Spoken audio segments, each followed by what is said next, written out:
창세기 9장. 하나님이 노아와 그의 아들들에게 복을 주시며 말씀하셨다. 생육하고 번성하여 땅에 충만하여라.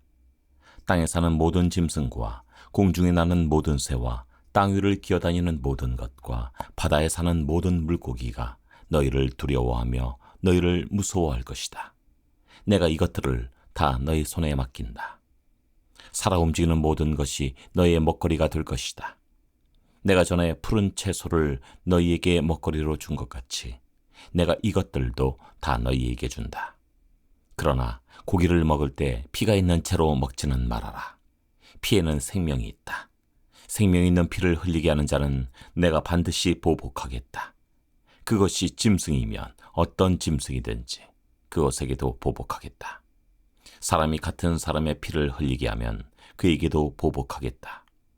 사람은 하나님의 형상대로 지음을 받았으니 누구든지 사람을 죽인 자는 죽임을 당할 것이다. 너희는 생육하고 번성하며 땅에 편만하여 거기에서 번성하여라. 하나님이 노아와 그의 아들들에게 말씀하셨다. 이제 내가 너희와 너희 뒤에 오는 자손에게 직접 언약을 세운다.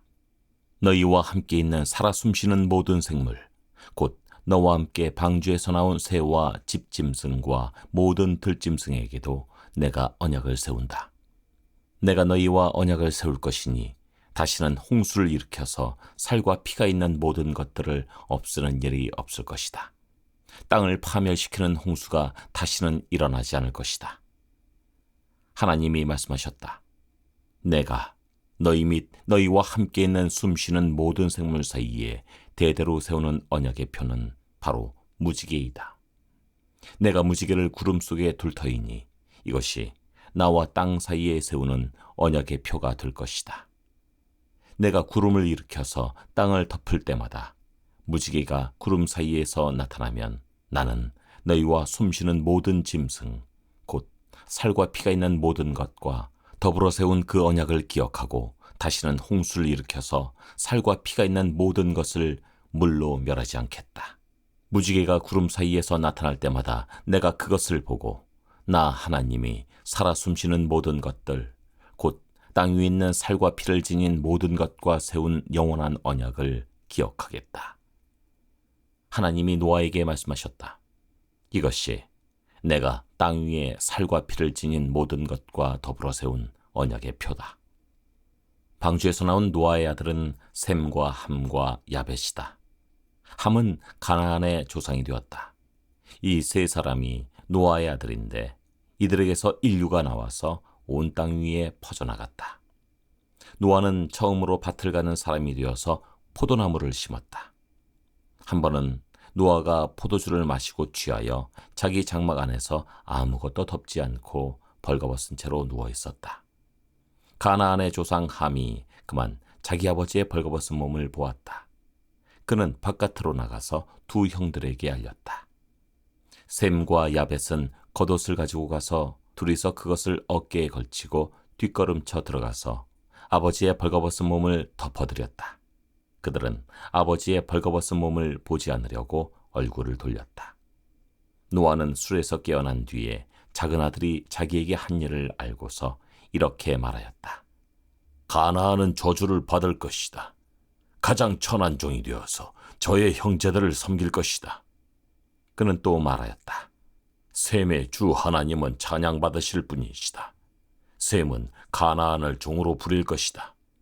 하나님이 야벳을 크게 일으키셔서 셈의 장막에서 살게 하시고 가나안은 종으로 삼아서 셈을 섬기게 할 것이다. 홍수가 있은 뒤에도 노아는 350년을 더 살았다. 노아는 모두 950년을 살고 죽었다. 창세기 10장. 다음은 노아의 아들들의 족보이다. 노아의 아들은 셈과 함과 야벳이다. 홍수가 난 뒤에 그들이 아들들을 낳았다. 야벳의 자손은 고멜과 마곡과 마대와 야완과 두발과 메색과 디라스이다. 고멜의 자손은 아스그나스와 리밧과 도갈마이다. 야완의 자손은 엘리사와 스페인과 키프로스와 로도스이다. 이들에게서 바닷가 백성들이 지역과 언어와 종족과 부족을 따라서 저마다 갈라져 나갔다. 함의 자손은 구스와 이집트와 리비아와 가나안이다. 구스의 자손은 스바와 하윌라와 삽다와 라마와 삽드가이다.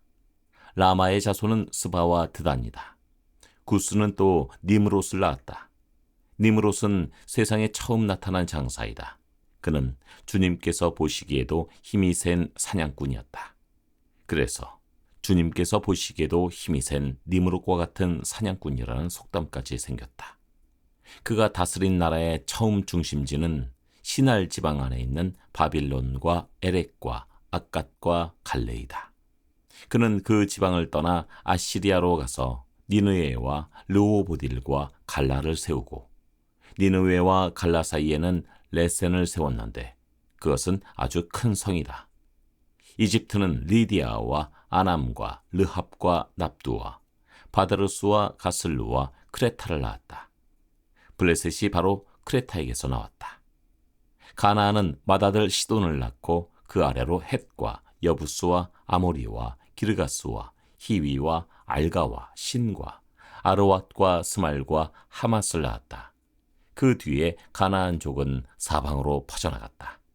가나안의 경계는 시돈에서 그라를 지나서 멀리 가사에까지 이르렀고 거기에서 소돔과 고무라와 아드마와 스보임을 지나서 라사에까지 이르렀다.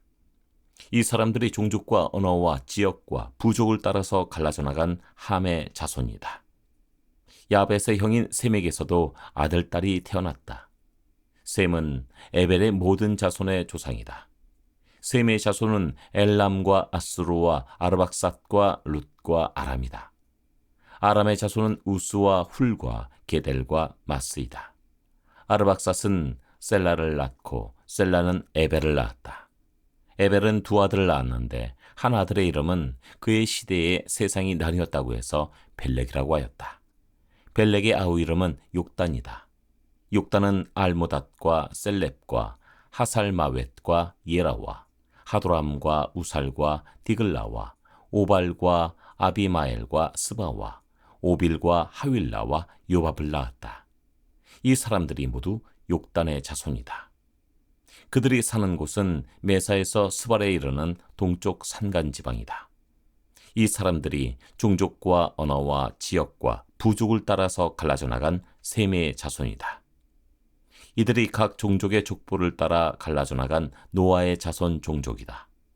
홍수가 난 뒤에 이 사람들에게서 여러 민족이 나와서 세상으로 퍼져나갔다. 창세기 11장. 처음에 세상에는 언어가 하나뿐이어서 모두가 같은 말을 썼다. 사람들이 동쪽에서 이동하여 오다가 시날 땅의 한 들판에 이르러서 거기에 자리를 잡았다. 그들은 서로 말하였다. 벽돌을 빚어서 단단히 구워내자. 사람들은 돌 대신에 벽돌을 쓰고 흙 대신에 역청을 썼다. 그들은 또 말하였다.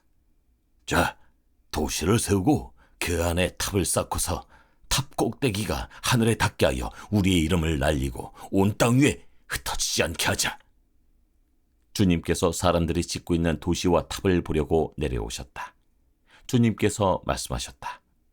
보아라, 만일 사람들이 같은 말을 쓰는 한 백성으로서 이렇게 이런 일을 하기 시작하였으니 이제 그들은 하고자 하는 것은 무엇이든지 하지 못할 일이 없을 것이다. 우리가 내려가서 그들이 거기에서 하는 말을 뒤섞어서 그들이 서로 알아듣지 못하게 하자. 주님께서 거기에서 그들을 온 땅으로 흩으셨다. 그래서 그들은 도시 세우는 일을 그만두었다. 주님께서 거기에서 온 세상의 말을 뒤섞으셨다고 하여 사람들은 그곳의 이름을 바벨이라고 한다. 주님께서 거기에서 사람들을 온 땅에 흩으셨다. 셈의 족보는 이러하다.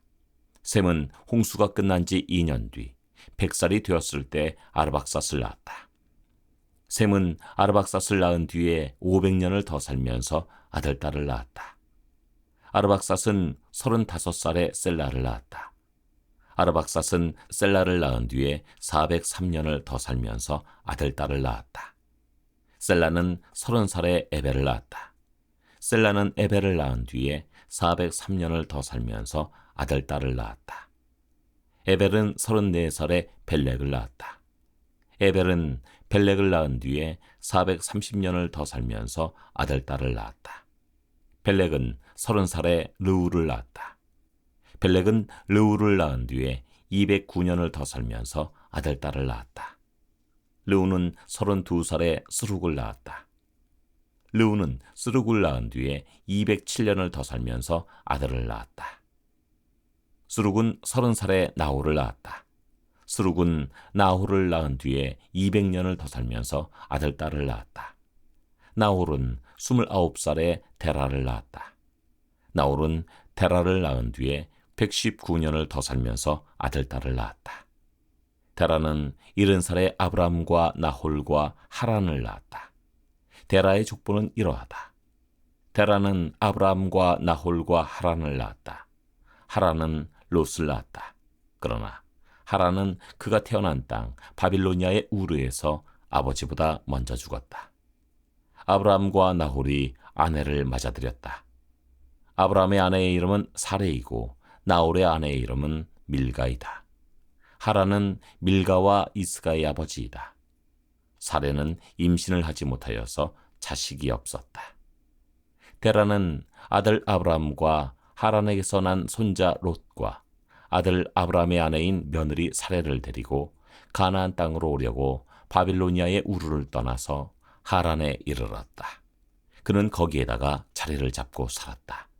데라는 205년을 살다가 하란에서 죽었다. 창세기 12장. 주님께서 아브라함에게 말씀하셨다.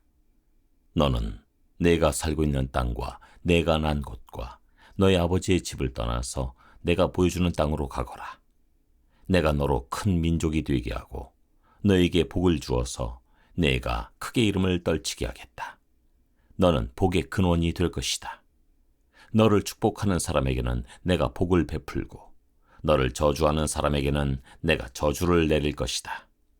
땅에 사는 모든 민족이 너로 말미암아 복을 받을 것이다. 아브라함은 주님께서 말씀하신 대로 길을 떠났다.